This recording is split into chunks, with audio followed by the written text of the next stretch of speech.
I'm that 11th Republican, I had leverage there, and I felt that that my friend Chris Coons on the other side of the aisle had just made an impassioned plea to have a short, limited time duration FBI investigation. And I thought there's no reason we shouldn't accept that. We don't do bipartisan things in the Senate very often anymore, but I felt it was important to do this. And so I pulled Chris out of the hearing, we talked about it, we brought some others in, and we were able to make that arrangement. And right now, the FBI is investigating, and that's a good thing. We ought to have more information, not less. Can we shoot through one more photo? That's a tough day, and one more photo after that. This, of course, being one of the most vital things. Yes. How much, incredible moment. How much did those two women affect you? Well, it was that experience as well as a lot of others. I've got calls and emails and texts from women who I never thought I'd hear from in this regard, saying, here's what happened to me when I was young. Here's what happened to me 30 years ago. It's an experience that I've had. I know Chris Coons has shared that he's had that experience, and I can tell you a lot of my colleagues on both sides of the aisle have had the same experience. What Dr. Ford said really emboldened a lot of women to come forward, and that experience I'm not sure that any of my colleagues had one quite like that, but all of us have had experiences like this in the last week.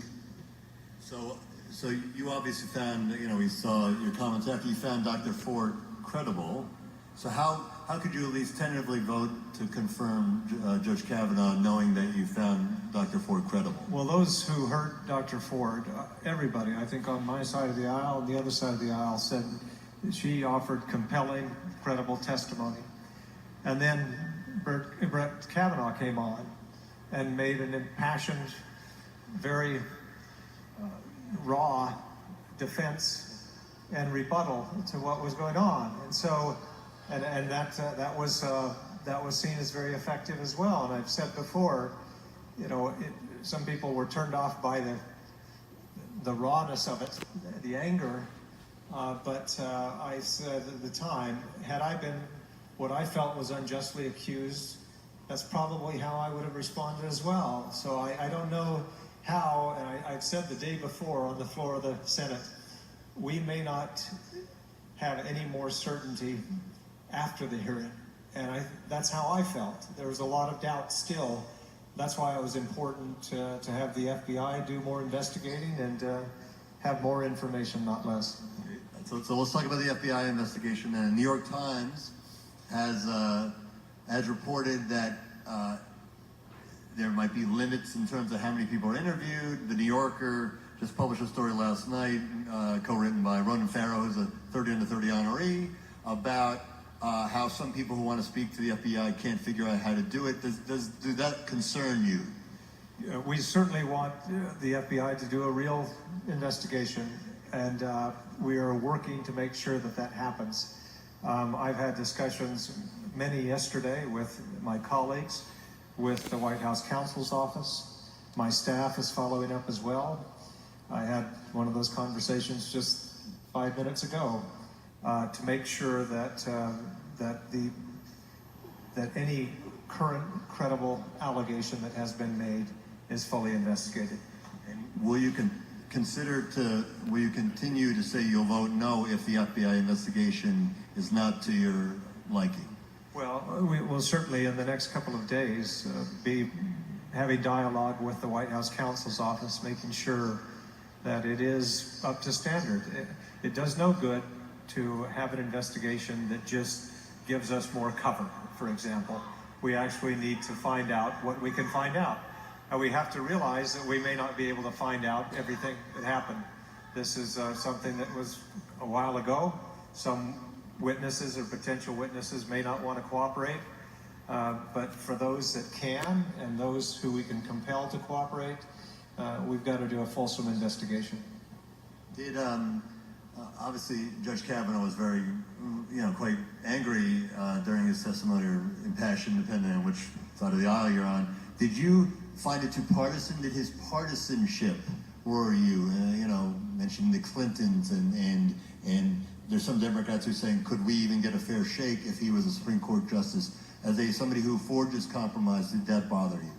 I didn't like some of the more partisan references and the tone, particularly the interaction with some of my colleagues.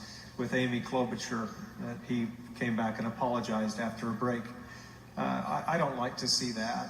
You feel that maybe you give him a little more leeway. I think I did, because of what he was being accused of. And as I said, if I felt that I was unjustly accused, I can't imagine that I would act differently than that. So, yeah, I'm not, I don't want to politicize the court.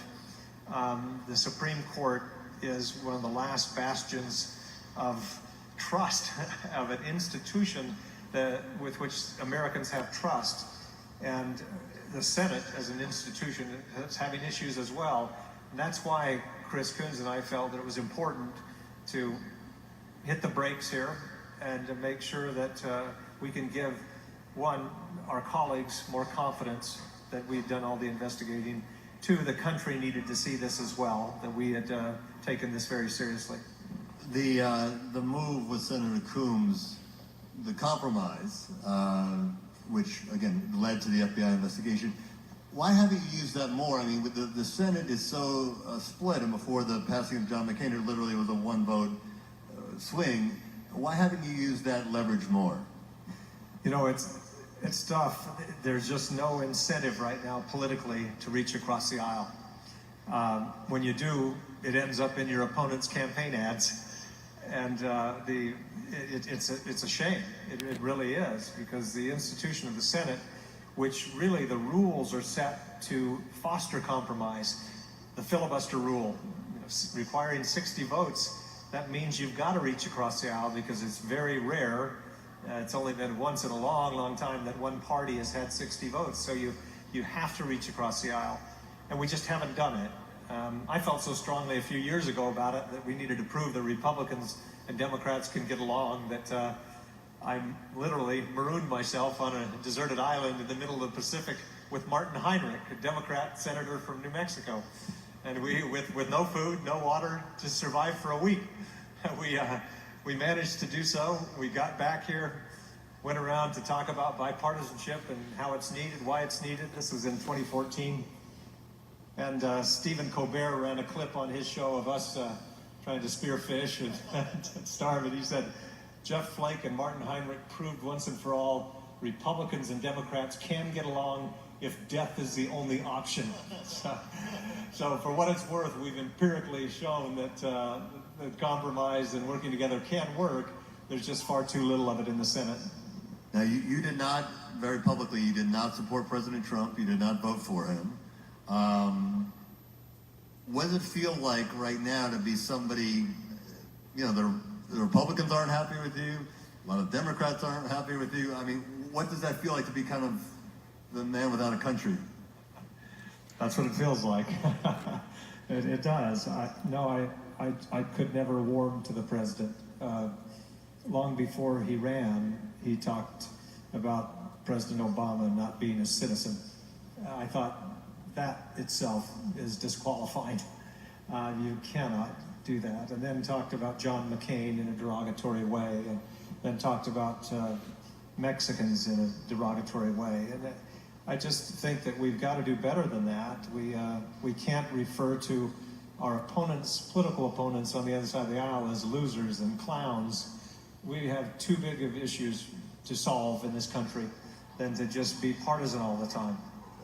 Right. Well, I don't think anybody would disagree with you. So the question is, we're looking at an audience, people who are under 30. Yes. They have seen nothing but government dysfunction in most branches of government. Looking at them, what could you tell them about why they should have any faith right now in U.S. government?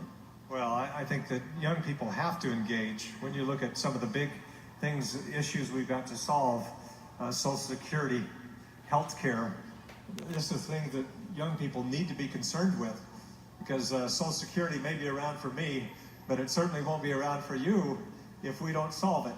So it behooves all of you to be involved all that you can. As a Republican, I look out and say, we've got to broaden our appeal.